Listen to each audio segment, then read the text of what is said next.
When we talk about flamenco musical instruments, perhaps the guitarra and the cajón comes to mind, but there are many other instruments that are used today to make flamenco music. In the 19th century, in addition to the guitar, it was another instrument that was protagonist of the flamenco scene, the piano. In episode 15 of the podcast Forgotten Sounds of Flamenco, we will see what role the piano had in that flamenco, and we will listen to some forgotten flamenco sounds for piano.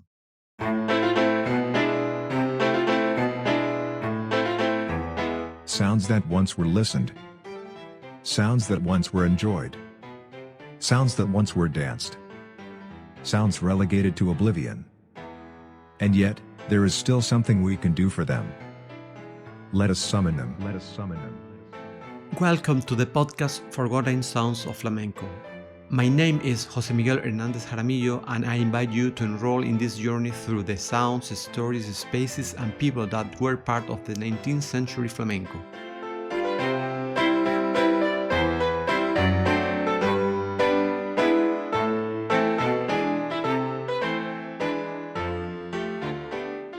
Hi, how are you? Thank you very much for being there for another episode of this podcast. And I want to thank you because it has been 6 months since we began broadcasting this podcast. After these 14 episodes, both in Spanish and English, I am overwhelmed by the reception it is having worldwide.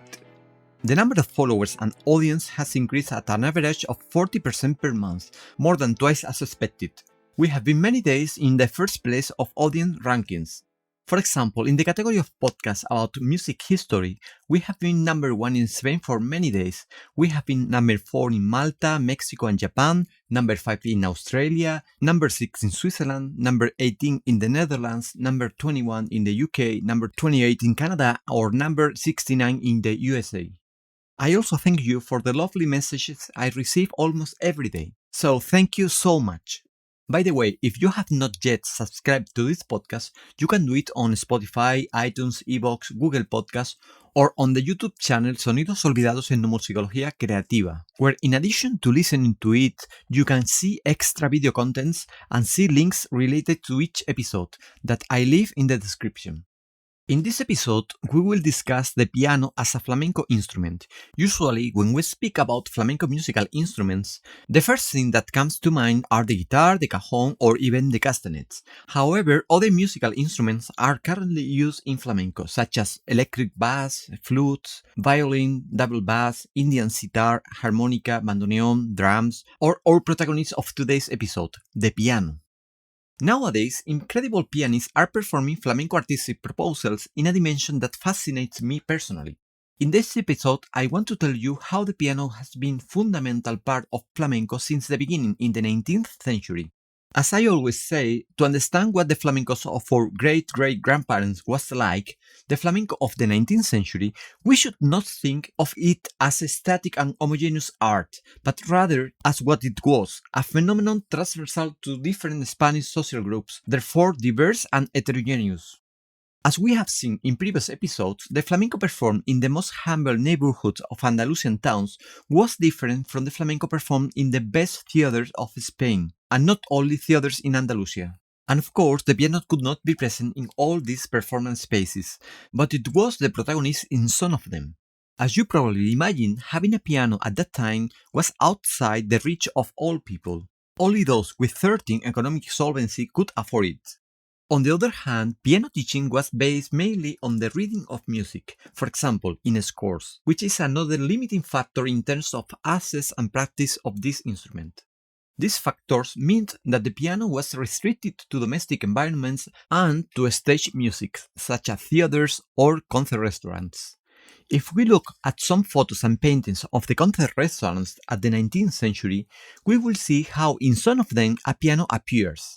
If you are watching the video of this episode on YouTube, you can see some examples, such as the famous photograph of the Café del Burrero in Seville, where you can see a piano right in front of the stage.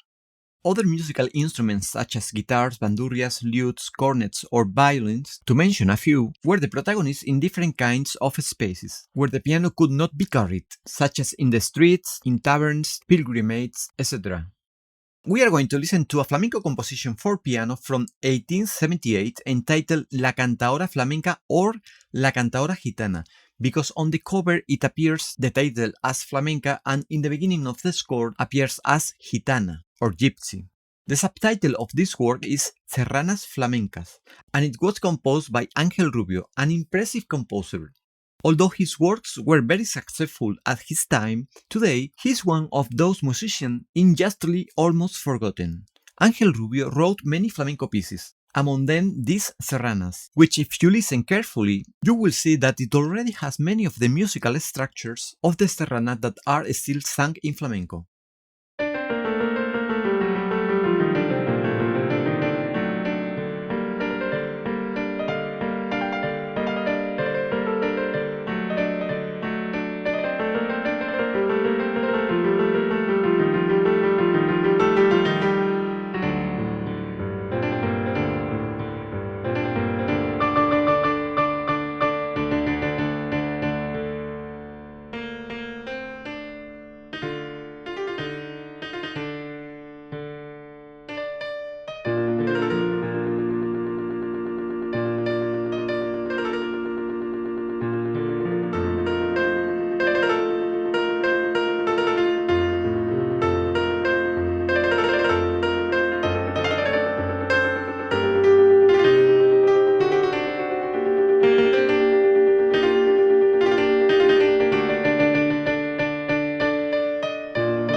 In domestic settings, there is a tendency for women to be the ones to play the piano.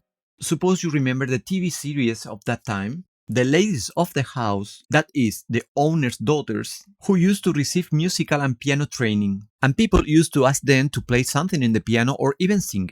Well, this is true, this happened in reality, and it is not just a movie fiction. We see this in some texts of the time. For example, this narration of Manuel Fernández y González in 1917, where it is stated that the piano is fashioned among the young ladies. I will read this text. "Who is playing in there?" I asked Uncle Prieto. "It is my little girl," he answered me. "She has insisted on becoming a young lady, and as today all of the young ladies play the piano, you go there. I still have stuck in my head the 12,000 reales that the piano has cost." Or also this other text from 1831, where in addition to producing music, learning the piano also has other functions. The text reads as follows. "All the young ladies play the piano. It is an inseparable adornment in the general concept of the excellent education of women. Moms recommend it as the best grooms claim. One learns it as a single woman to forget it as a married woman."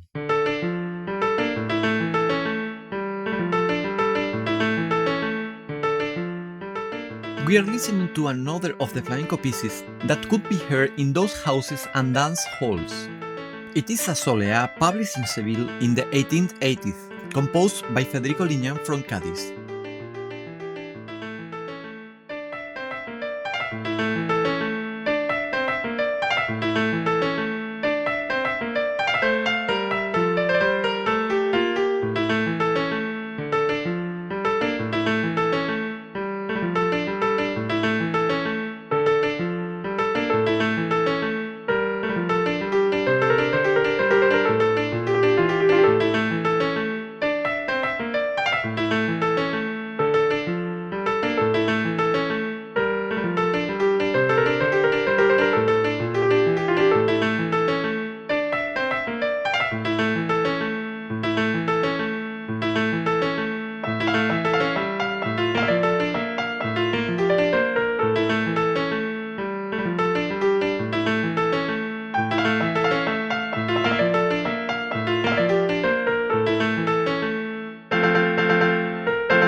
If you remember, in episode 9 of this podcast, we saw how there used to be pianos in the casetas at the Feria de Abril in Seville.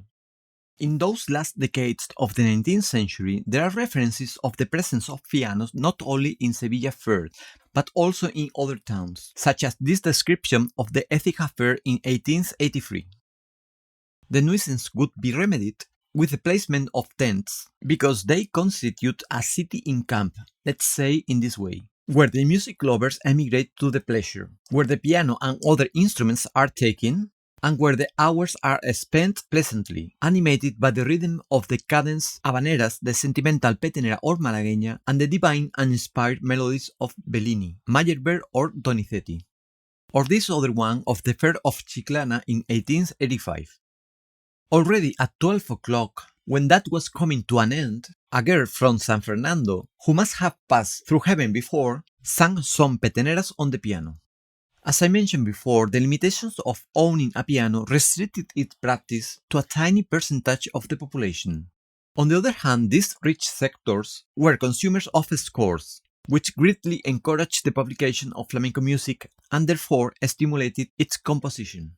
As we have seen in other episodes, this factor is fundamental to know in detail how the flamenco music of those early times was, which palos were emerging, which variants of them, what was becoming fashionable, which lyrics were the characteristic of each palo, or which palos were the most popular, according to the number of publication of them. Let's say that this music that was written mainly for piano left us researchers enough clues to know how flamenco music was in those times. The production of flamenco scores of flamenco pieces for piano or piano and singing was enormous. To get an idea of the relevance of the piano concerning other instruments in this type of publications, researchers sometimes use statistics. In my master dissertation in the Advanced Flamenco Studies program at the University of Seville, I found that 72% of the 19th century peteneras score I analyzed were for piano, or piano and voice, while only 28% of this peteneras score were for guitar. Lénica Reyes found similar data in her doctoral dissertation on malagueñas. In this case, in 68% of the scores, the piano appears as a soloist or accompaniment instrument, and only 12% of the scores were for guitar. In these two examples, the music written for piano is between 3 and 5 times greater than the reported for guitar. It does not mean that the piano was the main instrument of flamenco at that time.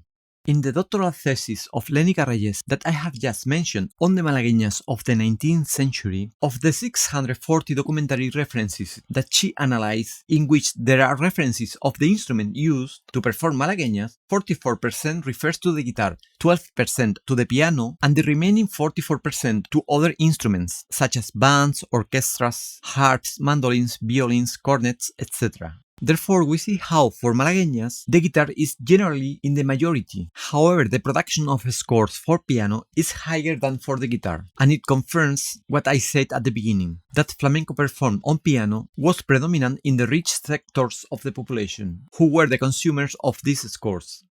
I could continue for hours talking about the presence of the piano in flamenco venues in the 19th century, but I would like to point out that the piano was also typical in dance academies. In the Tratado de Bailes by José Otero are included 4 scores of flamenco music, precisely for piano. They were composed for this book by Luis Opeña. We are listening to one of these pieces, specifically the Garrotín.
As you can see, the garrote sung 111 years ago is similar to the one still sung today. In this episode, we have again seen the tremendous dimension that flamenco acquired at the end of the 19th century. It is a pity that all this piano repertoire is practically forgotten. I miss that nowadays there are piano and singing concerts with these pieces. Many of them are wonderful. I hope you enjoyed the episode and that you subscribe to the podcast if you still need to do so. You have several options such as iTunes, Spotify, iVoox, Google Podcasts, or the YouTube channel Sonidos Olvidados en Musicología Creativa. You can also follow us on your socials. See you here in 2 weeks.